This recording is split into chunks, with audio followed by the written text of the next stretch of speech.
PM Modi इन बेंगलुरु, दुनिया ने नए भारत का चेहरा देखा। ऑपरेशन सिंदूर की सफलता पर बेंगलुरु में बोले पीएम मोदी। प्रधानमंत्री नरेंद्र मोदी ने रविवार को कर्नाटक की राजधानी बेंगलुरु का दौरा किया। यहां उन्होंने बेंगलुरु को कई सौगातें दी और एक कार्यक्रम को संबोधित भी किया। उन्होंने ऑपरेशन सिंदूर की सफलता का भी जिक्र किया। उन्होंने कहा, ऑपरेशन सिंदूर के बाद मैं पहली बार बेंगलुरु आया हूं। ऑपरेशन सिंदूर में भारतीय सेना की सफलता, सीमा पार कई किलोमीटर तक आतंकवादी ठिकानों को तबाह करने की हमारी क्षमता और आतंकवाद के बचाव में आए पाकिस्तान को कुछ ही घंटों में घुटने टेकने पर मजबूर करने की हमारी क्षमता देखी गई। पीएम मोदी ने कहा, पूरी दुनिया ने नए भारत के इस स्वरूप के दर्शन किए हैं। ऑपरेशन सिंदूर की इस सफलता के पीछे बहुत बड़ी वजह हमारी टेक्नोलॉजी और डिफेंस में मेक इन इंडिया की ताकत है। इसमें बेंगलुरु और कर्नाटक के युवाओं का भी बहुत बड़ा योगदान है। मैं इसके लिए भी आप सभी का अभिनंदन करता हूं। इससे पहले उन्होंने कहा, कर्नाटक की धरती पर कदम रखते ही अपनापन सा महसूस होता है। यहाँ की संस्कृति, यहाँ के लोगों का प्यार और कन्नड़ भाषा की मिठास दिल को छू जाती है। भारत को वैश्विक आईटी नक्शे पर गर्व से स्थापित किया। पीएम मोदी ने कहा कि बेंगलुरु को हम एक ऐसे शहर के रूप में उभरता देख रहे हैं जो न्यू इंडिया के राइज का सिंबल बन चुका है। एक ऐसा शहर जिसकी आत्मा में तत्व ज्ञान है और जिसके एक्शन में टेक ज्ञान है। एक ऐसा शहर जिसने ग्लोबल आईटी मैप पर भारत का परचम लहराया है।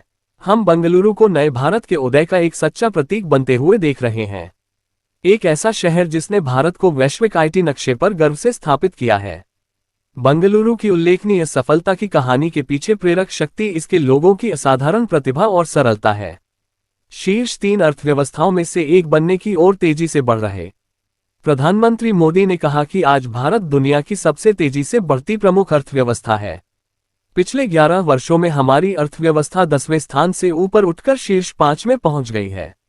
अब हम शीर्ष 3 अर्थव्यवस्थाओं में से एक बनने की ओर तेजी से बढ़ रहे हैं। हमने ये गति कैसे हासिल की? ये हमें रिफॉर्म, परफॉर्म और ट्रांसफॉर्म की भावना से मिली है।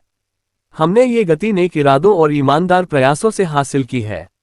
उन्होंने कहा कि 2014 में मेट्रो सिर्फ 5 शहरों तक सीमित थी। अब 24 शहरों में 1000 किलोमीटर से ज्यादा का नेटवर्क है। 2014 से पहले लगभग 20,000 किलोमीटर रेलमार्ग का विद्युतीकरण था। हमने पिछले 11 वर्षों में ही 40,000 किलोमीटर से ज्यादा रेलमार्ग का विद्युतीकरण किया है। 2014 तक भारत में सिर्फ 74 हवाई अड्डे थे। अब इनकी संख्या बढ़कर 160 से ज्यादा हो गई है। जलमार्गों के आंकड़े भी उतने ही प्रभावशाली हैं। 2014 में सिर्फ 3 राष्ट्रीय जलमार्ग चालू थे। अब ये संख्या बढ़कर 30 हो गई है।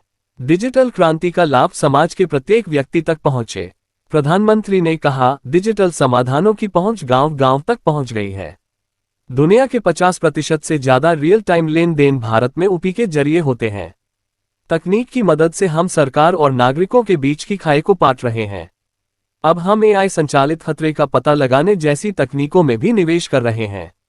हमारा प्रयास ये सुनिश्चित करना है कि देश में डिजिटल क्रांति का लाभ समाज के प्रत्येक व्यक्ति तक पहुंचे। बेंगलुरु इस प्रयास में सक्रिय रूप से काम कर रहा है। टेक आत्मनिर्भर भारत। प्रधानमंत्री मोदी ने कहा, मौजूदा उपलब्धियों में हमारी अगली बड़ी प्राथमिकता टेक आत्मनिर्भर भारत होनी चाहिए। अब समय आ गया है कि हम भारत की जरूरतों को और ज्यादा प्राथमिकता दें और नए उत्पाद विकसित करने में तेजी से आगे बढ़ें। Zero defect, zero effect. उन्होंने कहा, हमें मेक इन इंडिया में बेंगलुरु और कर्नाटक की उपस्थिति को और मजबूत करना होगा। मेरा आग्रह है कि हमारे उत्पाद जीरो डिफेक्ट, जीरो इफेक्ट के मानकों के अनुरूप हों, यानी दोषरहित उत्पाद हों और उनके निर्माण का पर्यावरण पर कोई नकारात्मक प्रभाव भी न पड़े। मुझे उम्मीद है कि कर्नाटक की प्रतिभा आत्मनिर्भर भारत के इस विजन का नेतृत्व करेगी। 3 वंदे भारत एक्सप्रेस ट्रेनों को हरी झंडी दिखाए। इससे पहले प्रधानमंत्री मोदी ने बेंगलुरु के केएसआर रेलवे स्टेशन पर 3 वंदे भारत एक्सप्रेस ट्रेनों को हरी झंडी दिखाए। इसमें बेंगलुरु से बेलगावी, अमृतसर से श्री माता वैष्णो देवी कटरा और नागपुर अजनीत से पुणे तक की ट्रेनें शामिल हैं। इस दौरान कर्नाटक के राज्यपाल थावर चंद गहलोत और केंद्रीय रेल मंत्री अश्विनी वैष्णव सहित अन्य लोग उपस्थित थे। बेंगलुरु मेट्रो चरण 2 परियोजना येलो लाइन का उद्घाटन। इसके बाद प्रधानमंत्री मोदी ने बेंगलुरु मेट्रो चरण 2 परियोजना के आरवी रोड रागीगुड्डा से बोम्मासंद्रा तक येलो लाइन का उद्घाटन किया। इसकी लंबाई 19 किलोमीटर से अधिक है। इसमें 16 स्टेशन हैं, जिसकी लागत लगभग 7,160 करोड़ रुपये है। पीएम मोदी ने आरवी रोड प्रागीगुड्डा से इलेक्ट्रॉनिक सिटी मेट्रो स्टेशन तक मेट्रो की सवारी भी की। बेल्लारी रोड पर रोड शो, सिद्धारमैया से बातचीत की। फिर प्रधानमंत्री ने बंगलुरु में बेल्लारी रोड पर रोड शो किया और जनता का अभिवादन स्वीकार किया। इसके बाद कर्नाटक के उप मुख्यमंत्री डीके शिवकुमार ने next gen mobility for a next gen city कार्यक्रम के दौरान प्रधानमंत्री मोदी को सम्मानित किया। कार्यक्रम में प्रधानमंत्री ने मुख्यमंत्री सिद्धारमैया से बातचीत करते देखा गया। बंगलुरु मेट्रो रेल चरण 3 परियोजना की आधारशिला रखी। इसके अलावा पीएम मोदी ने 15,610 करोड़ रुपए से अधिक लागत वाली बंगलुरु मेट्रो रेल चरण 3 परियोजना की आधारशिला भी रखी। इस परियोजना की कुल लंबाई 44 किलोमीटर से अधिक होगी और इसमें 31 एलिवेटेड स्टेशन होंगे। यहां उन्होंने एक सार्वजनिक समारोह को संबोधित भी किया। मोदी मोदी के नारे के साथ स्वागत। जब प्रधानमंत्री का काफिला रेलवे स्टेशन की ओर बढ़ रहा था तो सड़क के दोनों ओर बड़ी संख्या में लोग जमा हुए थे। उन्होंने मोदी मोदी के नारे लगाकर उनका स्वागत किया। पीएम मोदी ने भी अपनी कार के अंदर से हाथ हिलाकर उनका अभिवादन किया। कर्नाटक में चलने वाली 11वीं वंदे भारत सेवा। बंगलुरु बेलगावी वंदे भारत एक्सप्रेस कर्नाटक में चलने वाली 11वीं वंदे भारत सेवा है।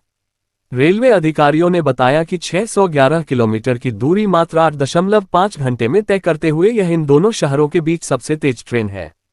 ये केएसआर बंगलुरु से बेलगावी तक लगभग 1 घंटा 20 मिनट और बेलगावी से केएसआर बंगलुरु तक 1 घंटा 40 मिनट बचाती है। ये ट्रेन भारत के सिलिकॉन सिटी बंगलुरु को बेलगावी से जोड़ती है।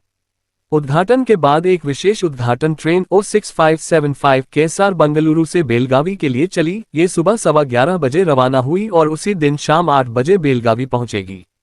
ये यशवंतपुर, तुमकुरू, दावणगेरे, एसएमएम हावेरी, एसएसएस हुबली और धारवाड़ में रुकेगी। किसने क्या कहा? इस दौरान केंद्रीय मंत्री अश्विनी वैष्णव ने कहा, भारत अमेरिका को स्मार्टफोन का सबसे बड़ा आपूर्तिकर्ता बन गया है। हमारे प्रधानमंत्री का दृष्टिकोण तकनीक का लोकतंत्रीकरण करना है। ये सभी के लिए सुलभ होनी चाहिए, न कि कुछ लोगों तक सीमित। उन्होंने कहा, पिछले 11 वर्षों में हमारा इलेक्ट्रॉनिक उत्पादन 6 गुना बढ़ा है। आज इलेक्ट्रॉनिक विनिर्माण 12 लाख करोड़ रुपए तक पहुंच गया है। इलेक्ट्रॉनिक निर्यात 8 गुना बढ़ा है। आज ये 3 लाख करोड़ रुपए तक पहुंच गया है। भारत दुनिया में मोबाइल फोन का दूसरा सबसे बड़ा निर्माता बन गया है। केंद्रीय मंत्री मनोहर लाल खट्टर ने कहा, लोग मजाक में कहते हैं कि अगर बंगलुरु वाला किसी को एयरपोर्ट पर छोड़ता है तो उस व्यक्ति को दिल्ली या मुंबई पहुंचने में जितना समय लगेगा, बंगलुरु वाला व्यक्ति घर नहीं पहुंच पाएगा। हमने प्रधानमंत्री के नेतृत्व में इस चुनौती को स्वीकार किया और भी योजनाएं पाइपलाइन में हैं। आने वाले वर्षों में बंगलुरु में दिल्ली के बाद दूसरा सबसे अच्छा मेट्रो नेटवर्क होगा।